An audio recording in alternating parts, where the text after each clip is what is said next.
자, 하나님 말씀 보시겠는데 역대상입니다. 3장 15절부터 24절 말씀 보시겠습니다. 역대상 3장 15절부터 24절 말씀. 구약성경 613쪽에 있습니다. 역대상 3장 15절부터 24절까지 말씀을 한 절씩 교독해서 읽겠습니다.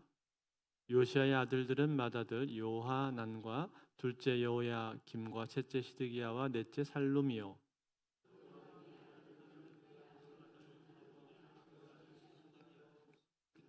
사로잡혀 간 여고냐의 아들들은 그의 아들 스알디엘과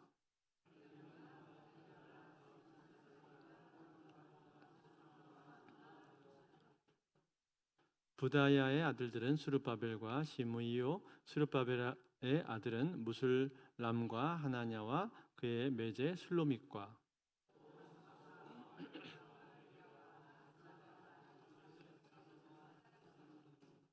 하나냐의 아들은 블라데아와 여사야요 또 르바야의 아들 아르난의 아들들 오바댜의 아들들 스가냐의 아들들이니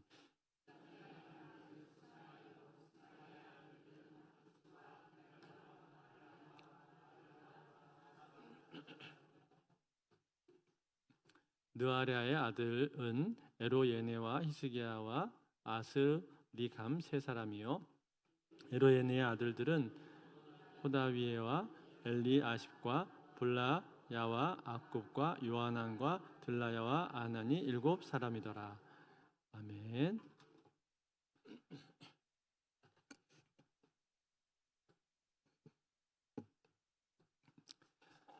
지난 시간에 이 역대상하를 기록한 사람이 에스라다라고 말씀을 드렸었죠. 뭐라고요? 안 들립니까? 네. 다시 하겠습니다. 지난 시간에 역대상하를 기록한 사람이 에스라라고 말씀을 드렸죠. 이 에스라는 포로 시대의 바벨론에서 태어난 사람으로서 유다 민족의 정체성에 대해서 고민을 했었던 사람이었습니다. 그랬던 그가 모세의 오경을 통해서 이스라엘의 정체성을 알게 되었고 그들이 왜 어떻게 해서 여기 이곳 이방 땅 바벨론까지 끌려와서 포로 생활을 하게 되었는지 그 이유를 그가 알게 되었습니다.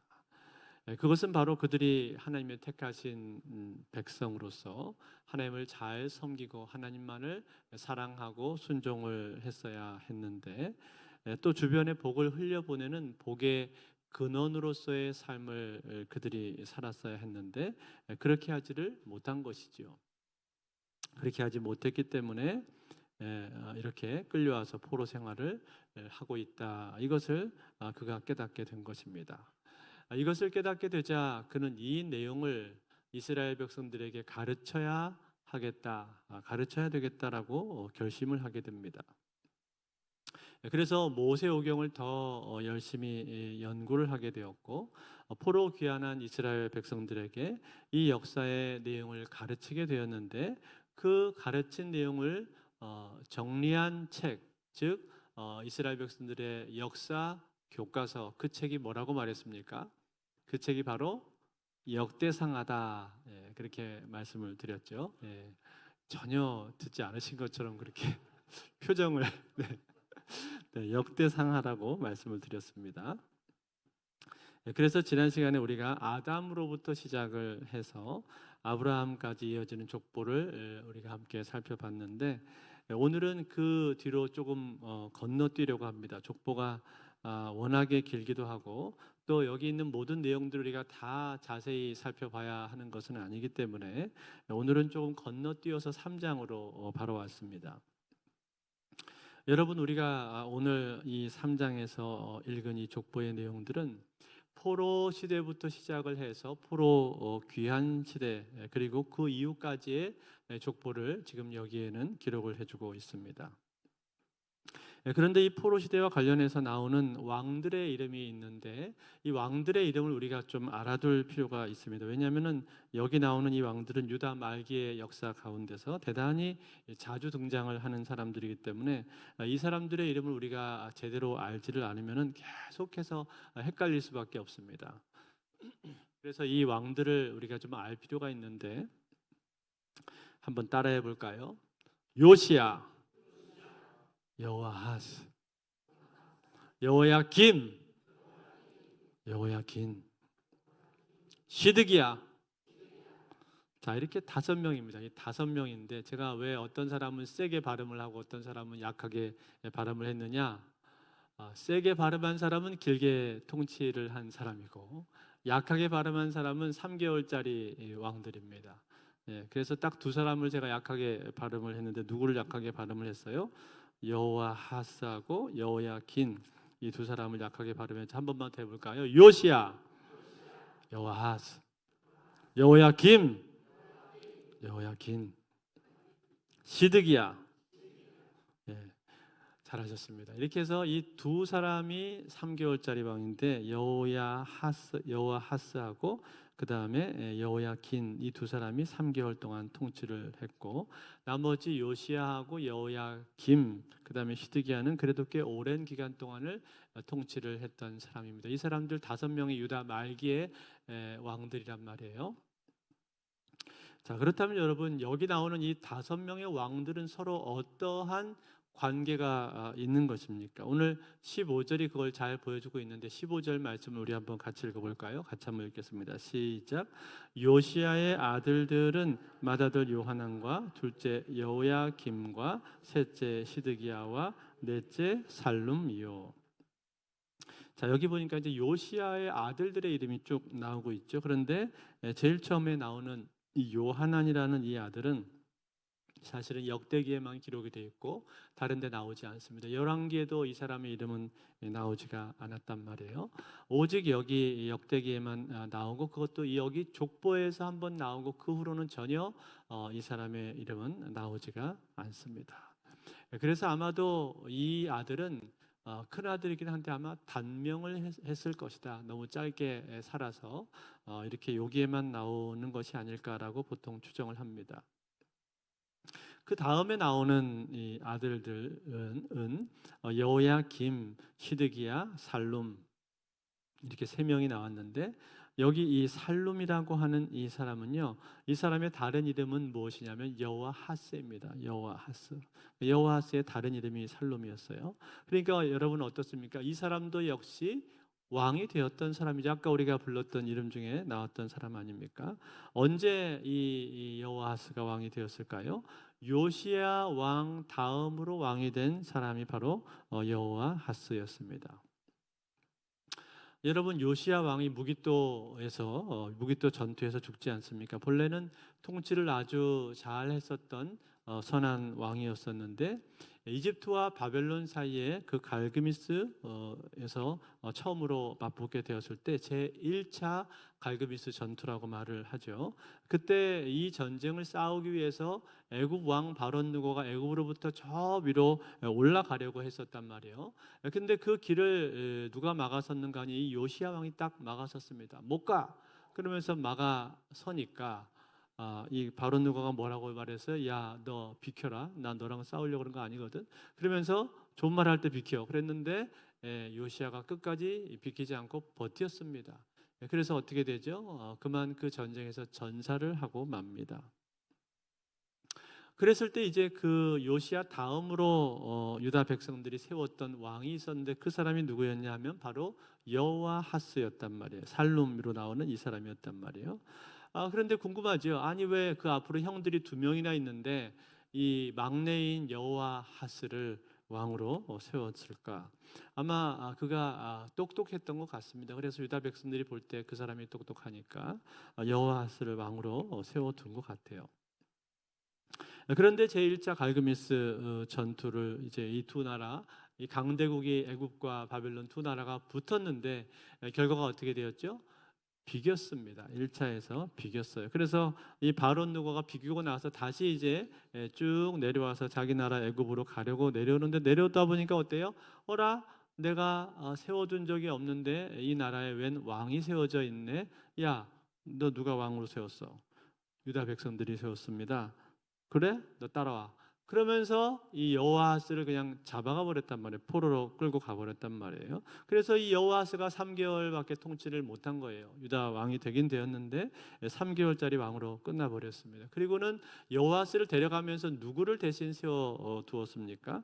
그 유다 왕으로서 여호야김을 세워두었어요. 약간은 어리버리한 왕이었는데 여호야김을 바론 느고가 왕으로 세워 놓았습니다. 여호야김은 누구예요? 여호아하스의 형이었었죠. 그리고 요시아의 아들이었어요. 그래서 그로 하여금 자기 나라 애굽에 조공을 바치게 해놓고 이제 이 여호아하스를 왕으로 세워 놓았단 말이죠. 할 수 없이 여호아하스는 애굽의 눈치를 보면서 조공을 바치고 있었겠죠. 자, 이런 상황이 되었는데, 그런데 이제 이런 가운데서 어떤 일이 생기게 됩니까?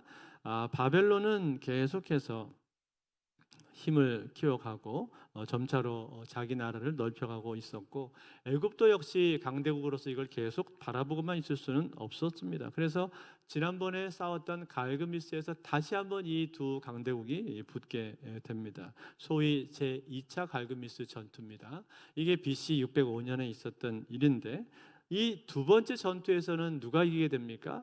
두 번째 전투에서는 바벨론이 승리를 하게 됩니다. 그 당시 바벨론의 총사령관은 느부갓네살 2세였었는데, 이 느부갓네살이 대승을 거두고 나서 애굽 쪽으로 쫓아오게 되는 거예요. 애굽 군대는 패배를 하고 나서 이제 도망을 치게 되고, 바벨론은 그 뒤를 쫓아오게 됩니다. 그런데 쫓아가다 보니까 중간에 작은 나라가 하나가 눈에 띄는 거죠. 그 나라가 어디였을까요? 바로 유다였어요. 그래서 이 바벨론 왕 느부갓네살이 유다를 에워싸 버립니다. 그 당시 유다의 왕은 누구였냐면 여호야김이었단 말이죠. 그러니까 이제 이 여호야김이 어떻게 해야 되겠습니까? 할 수 없이 바벨론을 섬길 수밖에 없는 거예요. 바벨론이 애굽을 이겼으니까. 그래서 바벨론에게는 조공을 바칩니다. 그렇다고 애굽도 완전히 무시할 수는 없고, 애굽의 눈치도 보고 바벨론의 눈치도 보고 양쪽의 눈치를 보는 그런 신세가 되고 말았던 거죠. 그런데 이때 이 바벨론이 에워쌌다가 철수를 했는데, 철수하면서 느부갓네살 왕이 그냥 철수를 한 게 아니었습니다. 그 유다에 있는 사람들 중에 유능한 사람들 몇 사람을 잡아갔는데, 그 중에 한 사람이 누구였냐? 바로 다니엘이었습니다. 다니엘과 세 친구들이 이때 포로로 잡혀가게 되었단 말이에요. 이것이 바벨론의 제1차 침략입니다. 유다를 제일 처음에 침략을 한 거예요. 자, 이렇게 하고 나서 이제 한 3년쯤을 바벨론을 섬겼어요. 여호야김 바벨론을 열심히 섬겼습니다. 그런데 그러던 어느 날 이 여호야김이 어떻게 하느냐? 배신을 합니다. 이 바벨론 왕 느부갓네살을 배반을 해요. 왜냐하면은 자기 나름대로 판단해 본 거예요. 국제 정세를 판단을 해볼 때, 이쯤 돼서는 이제 애굽한테 달라붙는 것이 더 유리하겠다라고 판단을 내렸던 것 같아요. 본래부터 이 유다는 바벨론보다는 애굽 쪽에 더 정서적으로 가깝습니다. 옛날부터 애굽에 있다가 나왔었고, 그리고 애굽에 대한 로망을 늘 가지고 있었단 말이죠. 그래서 무슨 일만 생기면 사람들이 애굽으로 도망을 가는 일들이 성경에 많이 있지 않습니까? 그래서 이 바벨론을 배신을 하게 되었는데, 그 결과는 어떻게 되었을까? 결과는 아주 참담했습니다. 왜냐하면 이 느부갓네살 왕이 배반을 당하게 되니까 화가 머리끝까지 나서 여러 연합군을 구성을 해가지고 유다를 치러 보내게 됩니다. 그 당시 느부갓네살은 주변 지역을 정복하느라 군사적인 여력이 부족했는지 자신의 군대만을 보낸 것이 아니라 주변의 여러 연합군들을 다 규합을 해서 연합군을 만들어서 보냈단 말이에요. 그러니까 이미 상당히 이 바벨론의 느부갓네살이 그 지역을 이미 점령해서 자기 수하에 두고 있는 그런 상태였던 것 같습니다. 이때 이 연합군의 공격으로 인해서 여호야김은 죽게 되었고, 다급해진 유다는 부랴부랴 누구를 왕으로 세웠을까요? 그의 아들 여호야긴을 왕으로 세웠습니다. 자, 여기까지 하고 제가 여기까지 설명하고 그다음에 족보를 지금 우리가 다시 봐야 됩니다. 아까 봤던 족보를 다시 봐야 되는데 15절을 한번 다시 보겠습니다. 다시 한번 읽겠습니다. 15절 시작. 요시아의 아들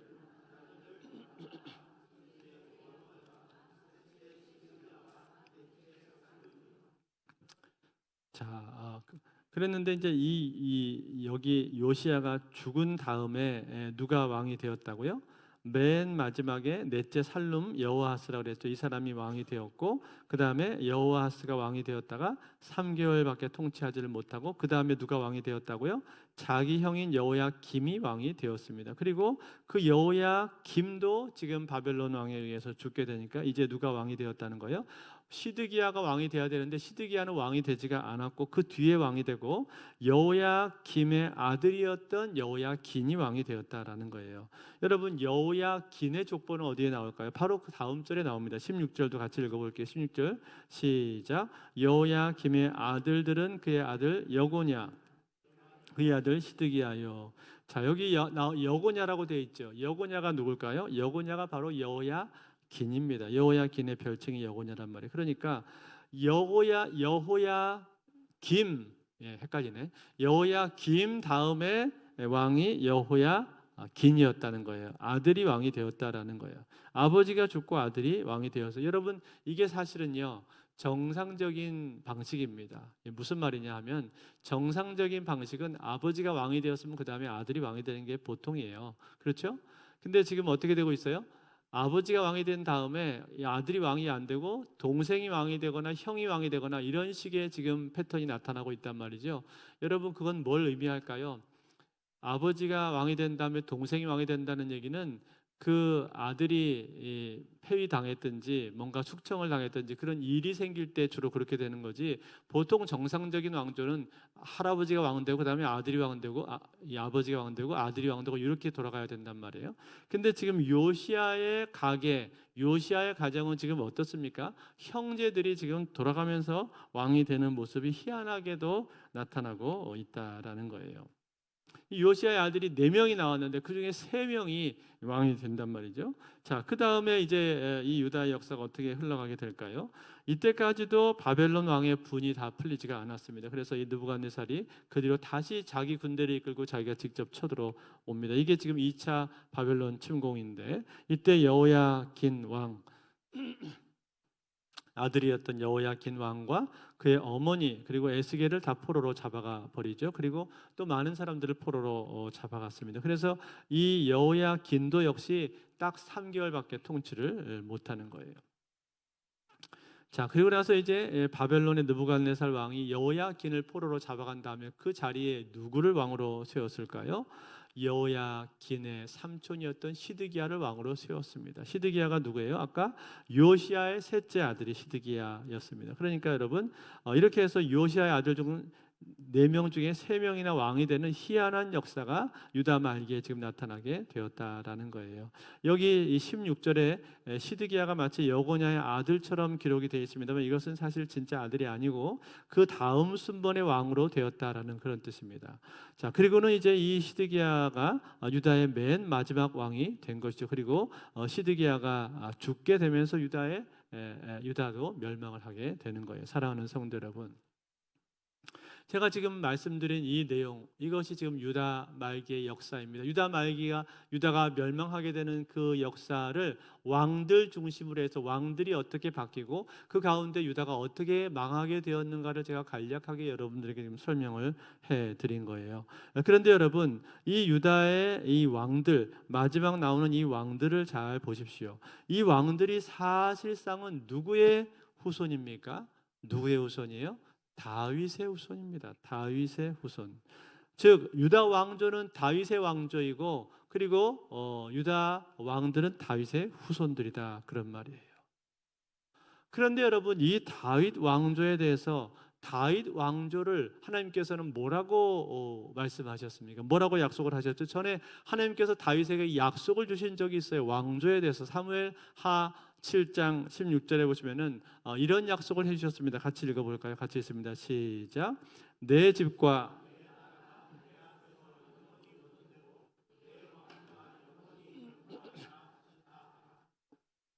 자, 뭐라고 말했어요? 네 집과 네 나라가 영원히 보존되고 왕위가 영원히 견고할 것이다. 이렇게 말씀을 해주셨단 말이에요.